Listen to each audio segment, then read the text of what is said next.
Well, hey everyone, my name is Nathan Jones and welcome to another video. And today we're talking about Blu-rays. We're talking about the things that I picked up for the month of June and a little bit of July because that's when I'm posting this. I haven't been here for a little bit, mainly because I've just started a new job and I've been training all week, so I've been incredibly stressed. And honestly, my head's cut off and I just don't know what's going on anymore. Besides the fact that I've also picked up basketball. I got a basketball goal. I've been watching basketball. I'm just super excited about this. I'm an Indiana Pacers fan, so I'm excited to go a little bit further on with that. I've been watching a lot of the 2019-2020 season. A lot of you don't care about that. So let's talk about the Blu-rays that I picked up. A lot of these titles I have not seen before, and I plan on watching relatively soon. I have way too many films that I have not seen yet, which is definitely a crime. I just need to figure out and settle the time where I can set some time aside so I can watch these movies.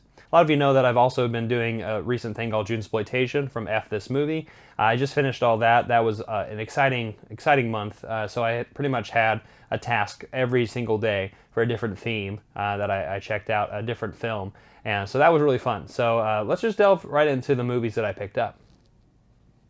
Alright, so the first film that I picked up is actually a TV series, a limited HBO series. I really love the graphic novel of this story from Alan Moore, but I also really love Zack Snyder's version of this movie. I know a lot of people don't. The extended edition is really fantastic, or director's cut, or whatever you say with him. But I actually picked up the Watchmen television series from HBO. And I know this is a different story compared to that original graphic novel and film. So this is completely different. I think it's more set in modern age. We have quite a bit of people in here. Jeremy Irons, Don Johnson, John Smart, Tim Blake Nelson, as well as, and then obviously we have the insatiable Regina King right here. I'm excited to check this one out. Yeah, tell me in the description and the comment section down below if you've seen Watchmen. I'm just really excited for this when I set some time aside. This is going to be relatively soon because I've been wanting to watch this for quite some time. These next two films are two upgrades that I finally got on 4K. I love both of these movies. One, maybe some of you might like a lot more than the other one. We'll just talk about the first one. I got Interstellar on 4K. This was recently on sale on Amazon. I believe I got it for $14.99. I absolutely love this movie. I love the Hans Zimmer score. I think it's beautifully shot. And I remember watching this in IMAX with my best friends. And so I have a really good memory with this movie. I really love, obviously, Matthew McConaughey's character in this. Anne Hathaway's great as well. Yeah, it's just a really good movie. And I recommend Interstellar. It's one of my favorite Christopher Nolan films. It's just an immersive experience, even if it's not scientifically accurate all the time. The other thing that I picked up was The Shining, Stanley Kubrick's film from 1980. Obviously, this is a horror classic. It's one of the best films of all time. It's one of my favorite Kubrick films, and I'm just excited to have this on 4K now. I recently just watched Dr. Sleep. Wasn't able to watch that movie in theaters because I was in China at the time, but I watched the director's cut, the extended edition of that film, and I really enjoyed it. Obviously, it's nowhere near this film. But it was a good time nonetheless. All right, and the last movie that I picked up recently, maybe like a recent release, is the film from Sam Mendes, 1917. I really enjoyed this theater experience. It was really immersive. Roger Deakins does a really great job in the cinematography department. It's a beautiful film. It's also a harrowing one, really hard to watch because it's a war film, and that's what war films are kind of like. I really enjoyed this movie. And if you haven't seen 1917, certainly check this one out because it's quite good. All right, so these next films that I'm going to be talking about, I actually picked up from Big Lots. I went there recently, and a lot of these titles are either $1.50, $2.50, $3, or $5. So a lot of these were really incredibly cheap. Some of them are much better than others. Just keep that in mind as we're looking through this. The first film that I have right here is John Wayne and Hondo. Now, I'm a big fan of John Ford's work and obviously Sergio Leone, so spaghetti westerns kind of the early and later parts of those westerns. I have the in-between stuff with Hondo.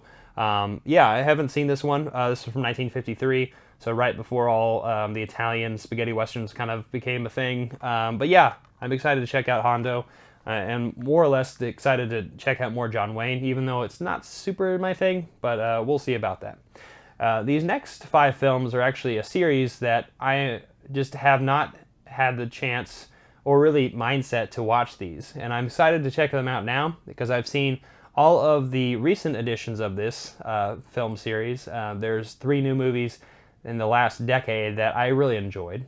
And what am I talking about? I'm talking about Star Trek. So I got the originals. I got the Star Trek original motion picture right here, which I've heard is kind of boring. But once you get to the motion picture trilogy right here with 2, 3, and 4, Star Trek The Wrath of Khan, The Search for Spock, and The Voyage Home, it starts picking up. And then I also picked up Star Trek V, The Final Frontier. Now, obviously, these are not all of the Star Trek films in this series. These are the ones that I picked up because that's the ones I saw. And this trilogy right here was $5, and these other ones were $3 a piece. And so, yeah, I'm excited to own those and finally become a Trekkie someday. All right, so I'm actually filming this on the 4th of July, and I don't know when I'm putting this up, but I also picked up a film that is kind of related to that. Harrison Ford and Clear and Present Danger. This is one of those classics from the 90s with Harrison Ford. One of them that I've missed. I've seen quite a bit of Harrison Ford's from the 90s, well, the late 80s too. Air Force One, obviously, Patriot Games, etc. I'm excited to check this one out as well because I really enjoy his work. I also got the Best Picture winner from 1931 and 1932, kind of that split year. I have Grand Hotel right here. This was like $1.50, so that was a great deal for this. It's got Greta Garbo, John Barrymore, Lionel Barrymore, Joan Crawford, and Wallace Beery in it. I'm excited to check this out because I love Best Picture winners, and I also love classic film, as we'll discuss a little bit later on down the line of the films that I picked up. Next are 2 films that are kind of romantic comedies, coming-of-age stories, etc. The first one is a romantic comedy, Friends with Benefits, with Justin Timberlake and Mila Kunis. I haven't seen this movie in a long time. I believe I saw it back in 2011, but I don't really recall it much. This was a really cheap film, and I picked it up just because I wanted to have a good time, and yeah, just to kind of see what this is all about. And then the next film that I picked up is a film with Anton Yelchin, who I really love his work. R.I.P. I really wish he was still around. We also have Felicity Jones and Jennifer Lawrence right here. This is Like Crazy. I didn't say the title, I don't think. But yeah, I really love coming-of-age stories and romantic stories, so I'm excited to check those out. And then these next 2 films that I have right here are notoriously not great. One of them I'm excited about more than the other. Let's talk about that one first. Willem Dafoe, Nicolas Cage, Paul Schrader film, Dog Eat Dog, right here. I've heard this film is really crazy, just like all 3 of the people involved in the making of this film. Probably Willem Dafoe is the only one who's maybe a little bit more sane than the other 2. But yeah, I'm excited to check this one out. I love all of their works. And then the next film that I have right here is one that I got because it was really cheap. I wanted to have a good time. Maybe I'm going to get a drink with this one. I have some friends over. I only know this for the meme, more or less. The Bye Bye Man. It's probably one of the worst movies that I own in my collection. Haven't seen it yet, though. I've heard this is really bad. But I'm excited to check it out because, you know, sometimes you gotta laugh at how bad things are. And I only know it, like I said, for the meme, Pee Pee Poo Poo Man. Don't say his name. Don't say his name, he'll come and find you. Don't say it, don't think it. All right, so this next series of films that I picked up is actually a collection, a Noirchive collection. It's the Volume 1 edition right here. I got this from Amazon. It has 9 film collection from this, from 1944 to 1954. Some kind of lesser known noir films. It has The Killer That Stalked New York. It has Address Unknown, The Guilt of Janet James, Escape in the Fog, Assignment Paris, 7-Eleven, Ocean Drive, Johnny Allegro, The Black Book, and The Miami Story. And then you can see that right there. I mean, it's really bare bones on when it comes to like how it's released and whatnot. But yeah, I've been on a big noir kick in the last few months. I've been watching a lot of Howard Hawks, maybe some Humphrey Bogart and Lauren Bacall films. So I'm excited to jump more into noir films myself. All right, so the next films that we have are all from boutique labels. And so we have one from Kino, a few from Eureka Masters of Cinema, we have some from Criterion, and we have some from Arrow. And so we'll just talk about the Kino first. I have only seen a few of this guy's work. I'm talking about Buster Keaton and Our Hospitality. I haven't seen this one in particular yet. I have seen The General and Three Ages. The General came out in 1926, and then this one came out in 1923. But yeah, I have, unfortunately, a big collection of Buster Keaton that I'm just waiting for a perfect time to kind of just delve into his works. But things I've seen from him are just incredible. His feats, how he does all the things that he does is just, on camera, is just wonderful, and I'm excited to jump more into Buster Keaton films. All right, next are some Eureka Masters of Cinema. I'm excited to have these because I only have a few that I had only relatively recently, especially if you're on this channel, you know that I just jumped into this boutique label, so I'm excited to own these. Eureka themselves had like a £10 sale where you can buy some of these titles for £10 each, and so I finally got them in the mail. And then also I got some from Zavi, which, by the way, Zavi, man, I wish you were better when it comes to customer service, but that's another story. I'm sure most of you know this already. So let's just talk about the first 3 films that I picked up. Oh, actually the first 6, 7, 8. 8 films, because one of them is a 6-film collection. Lubitsch in Berlin, a 6-film collection, fairy tales, melodramas, and sex comedies.